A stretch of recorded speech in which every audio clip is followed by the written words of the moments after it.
Om Namo Bhagavate Vasudevaya. Om Namo Bhagavate Vasudevaya. Om Namo Bhagavate Vasudevaya. Reading from the Bhagavad Gita, Chapter 10, The Opulence of the Absolute. While discussing the subject of spirituality among different audiences, certain reservations, doubts invariably pop up. People complain that they cannot see God at work and is not present in person before their eyes, and that they have no direct experience of His existence. Show me God, and then only I'll believe in Him, is what they say. So, in chapter number 10, Krishna explains how the spiritualist or a seeker or anyone in general can simultaneously perceive God as the source of the creation and also see God within the creation. However, we must remember this requires more than an intellectual understanding. It actually calls for transformation of one's consciousness and revelation from within.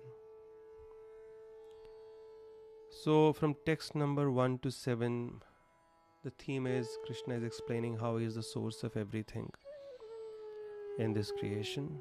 So, modern science is founded upon the methodology of ascending knowledge, where one attempts to understand reality in its fullest extent by empirical research based on their sense perception and experimentation. So, Krishna makes a simple but powerful rebuttal of such an approach. He explains how something which has been created cannot understand its source independently. For example, if one wanted to ascertain the identity of their father using an experimental approach, it would be highly impractical and most likely inconclusive. However, if one accepted the testimony of their mother first and subsequently experimented, such an approach is more practical and would more likely be successful. In the same way, all material and spiritual creations have their source in Krishna, and one who approaches Him can get scientific insight into their identity and purpose. Later, Krishna will explain how such knowledge can actually be directly perceived. So that means experimentation is not denied, but if we simply accept the authority of the scriptures and then you experiment, a lot of our extra endeavor and hard work is reduced because we just narrow down all the options instead of testing everyone, experimenting with everything.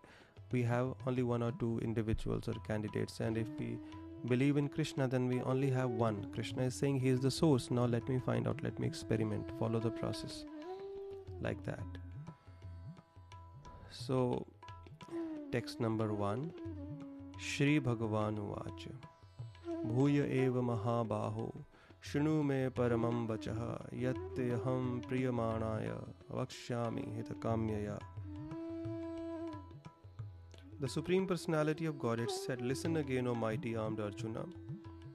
Because you are my very dear friend, for your benefit I shall speak to you further, giving knowledge that is better than what I have already explained." In text number 7 or chapter number 7, Krishna told Arjuna, "I am giving you this knowledge in full, after knowing which you will not need to know anything else." Then he gives him confidential knowledge and more confidential knowledge. But what is being discussed here in chapter number 10 is even better than all that has been discussed by Krishna till now. And what is that? He's going to explain now. And you may find it very simple, but it is not that simple, because if Krishna does not reveal Himself as such as He is explaining about Himself in this chapter, even the yogis and jnanis cannot know Him fully. So this is a very, very special knowledge He is giving, which is not easily accessed. Text 2, Name viduhu surganaha prabhavam namaharshayah ahamadirhi devanam maharshinam cha sarvashah. Neither the hosts of demigods nor the great sages know my origin or opulences, for in every respect I am the source of the demigods and sages. Even the great powerful devatas and great rishis, who are so knowledgeable, cannot understand Krishna and His origin or His powers, His opulences. So what to speak of people like us? Why? Because we are the created and Krishna is the creator. So the created cannot understand the source of his creation independently unless he hears from the right authority or unless the source himself reveals himself to us. So nobody knows, even the great powerful rulers cannot know him, the great evolved sages cannot know Krishna so easily. Yoma majamanadim cha vetti loka maheshwaram asamudhasa martyeshu sarva papehi pramachyate. And now Krishna is explaining his opulence. He who knows me as the unborn, as the beginningless, as the supreme Lord of all the lords, he only undiluted among men is freed from all sins. So that means only a person who understands the supreme divine position of Krishna can be freed from his karmas. Krishna is known as Mukunda. When he sees someone is taking interest in knowing him, then he becomes pleased. And because he is pleased, he sends his grace, and that grace purifies us from our sins. So this is the safest path and also the easiest at the same time. But to understand Krishna's position, we need to hear, like we have been hearing in these podcasts. So when we hear regularly, we understand the truth. And when we understand the truth, Krishna blesses us with the supreme mercy. As he has already explained, Janma karma cha me divyam evam yo vetti tattvataha tyaktva deham punarjanma neti mameti suarjuna. He says, my activities and my appearance in this world is divine. It's not mundane. And anybody who can understand the truth behind them is liberated. He doesn't have to take any more material birth. Why? Krishna rewards that. So somebody who can understand Krishna, he must have made so much effort, put in extra effort. So Krishna is pleased that this person has put in so much effort to know about me. So then he sends his grace, and that grace creates our good fortune. That person is freed from all sins once he understands Krishna's position, puts in that extra endeavor. So no great thing has ever been achieved without some hard work. So if somebody has come to a level of understanding something about Krishna's position, he must have worked really hard. And therefore Krishna is pleased with our effort, and then he gives his mercy. So if somebody thinks, oh, spiritual life is little, it is difficult and it is hard, there is so much austerity, but whoever told you that spiritual life was easy is a fool. Where does it say that spiritual life would be easy?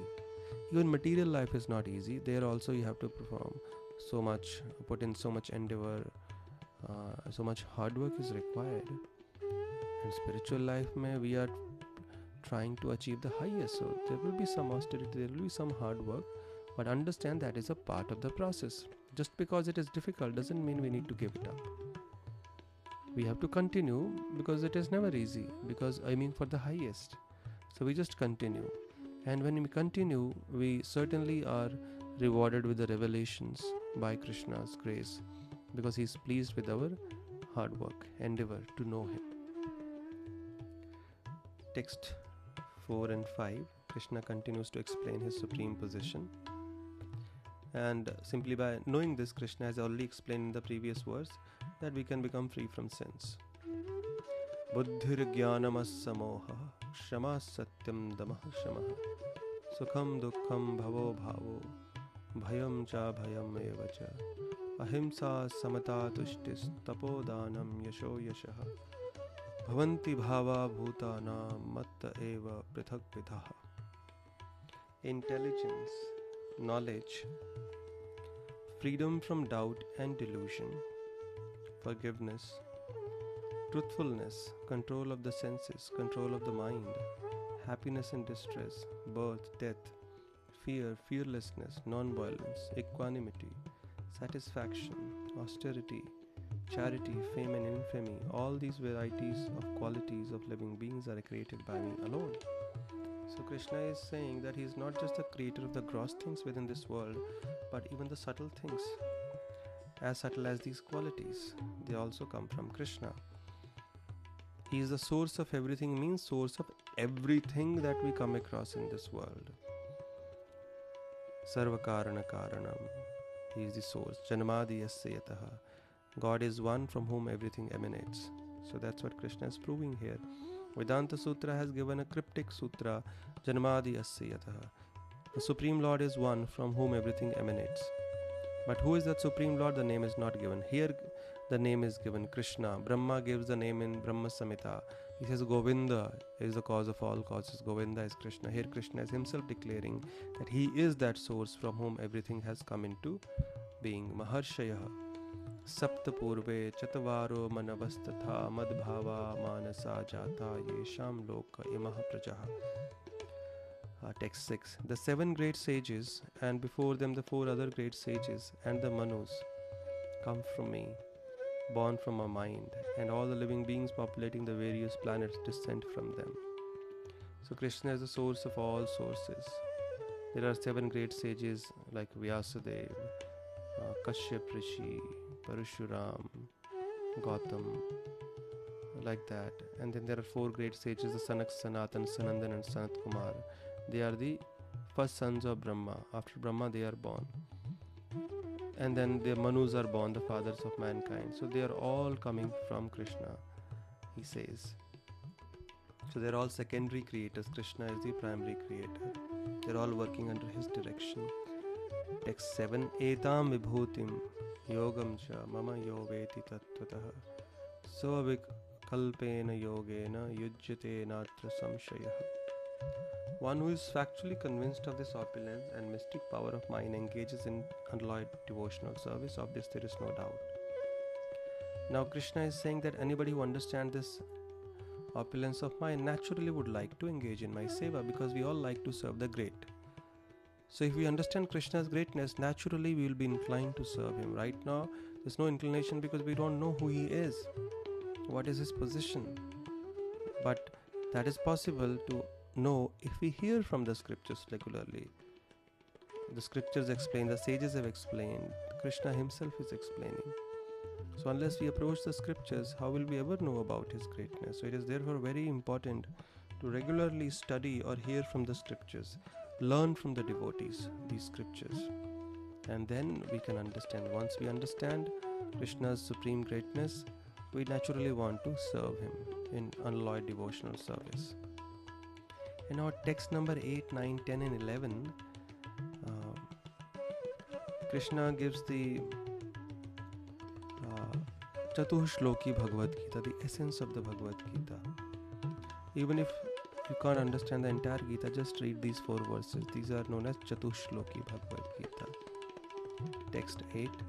Aham sarvasya prabhavo mattah sarvam pravartate iti mattva bhajante mam buddha bhava samanvitaha. Text 8. I am the source of all spiritual and material worlds. Everything emanates from me.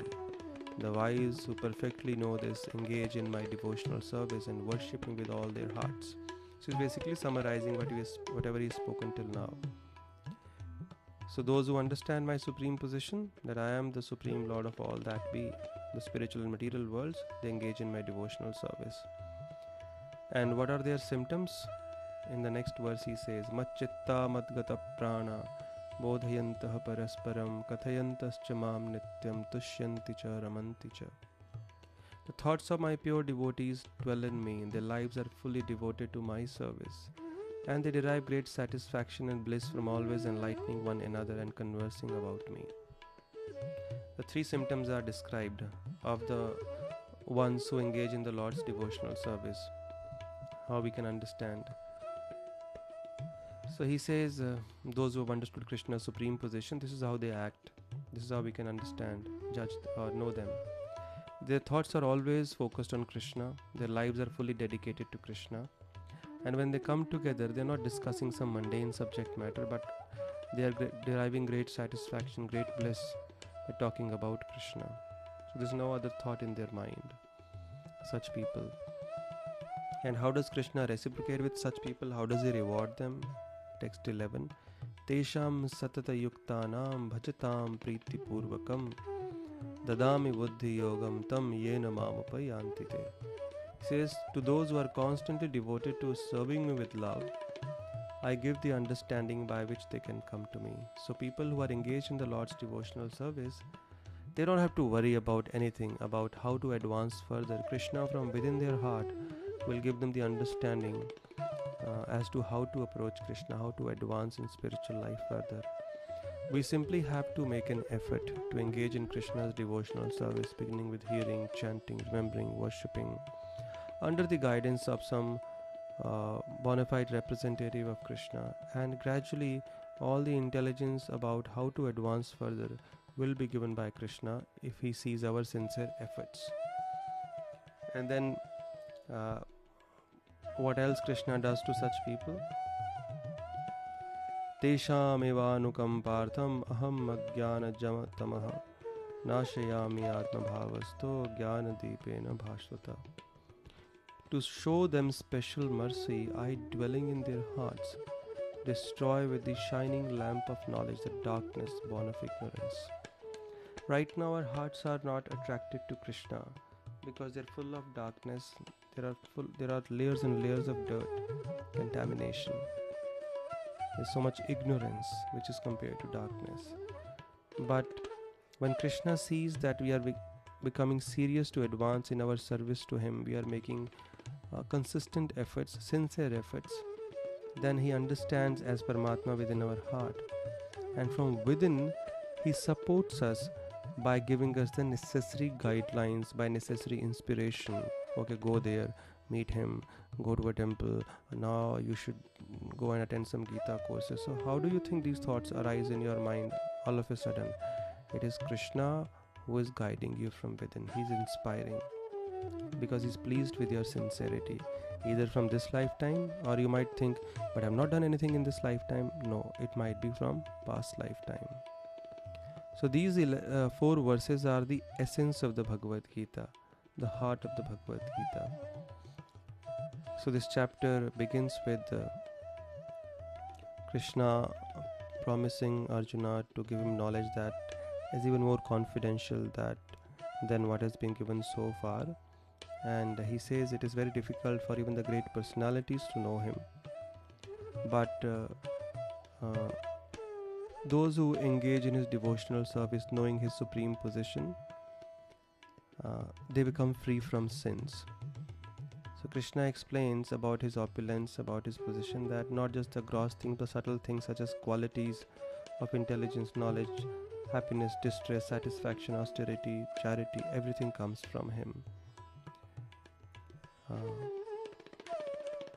And in fact, all the other species in this world, even the great progenitors of this world like Manu and the great sages, they also come from him. And one who is convinced of Krishna's position and opulence naturally engages himself in devotional service. And now he wants to build on that point, engagement in devotional service. So he speaks the Chatushloki Bhagavad Gita.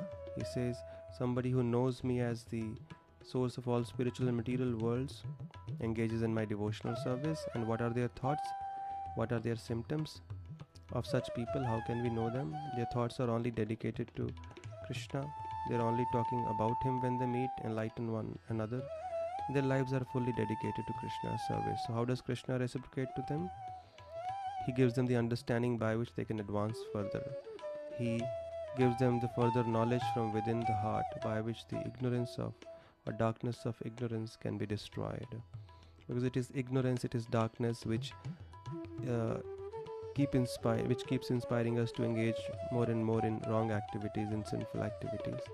But Krishna, when he sees our sincere effort to advance in his service or to know him, he gives the knowledge, the right knowledge from within, and which helps us take the right decisions in life and not be overcome by the temptations of this world.